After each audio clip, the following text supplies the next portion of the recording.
la signature du jour, c'était avec le département de pouvoir signer une convention qui va nous permettre de dégager des financements conjoints, département, État, pour financer des logements dans le cadre de la rénovation urbaine et de dégager 230 logements qui étaient en attente sur des loyers très sociaux, c'est-à-dire des loyers qui permettent d'être inférieurs de 20% par rapport au marché normal pour permettre à certaines familles d'accéder à ces logements qui sont le fruit de la rénovation urbaine.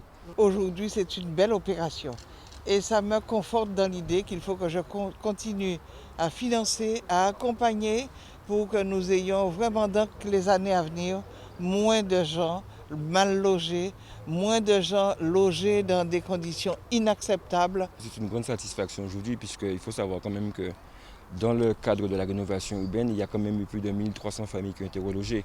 Aujourd'hui, on est venu sur site avec le conseil départemental, avec l'État, pour pouvoir montrer un petit peu que ce partenariat, il a été mis en place et il a porté ses fruits.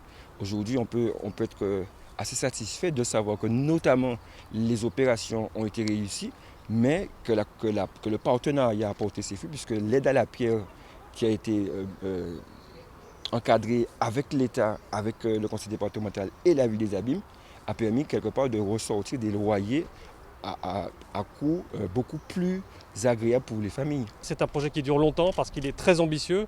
Je crois qu'autour de nous, on voit le résultat et je crois que les familles sont contentes de ce résultat. Mais il n'est pas terminé. Il reste encore des parties qui ont besoin d'être encore travaillées.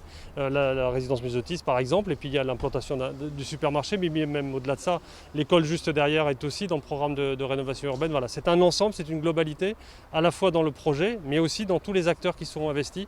On avait beaucoup de représentants des Abîmes aujourd'hui parce que la commune porte ce programme de rénovation urbaine et c'est essentiel parce que c'est elle qui connaît son territoire, c'est elle qui connaît les habitants et qui donc est capable de conduire ces opérations.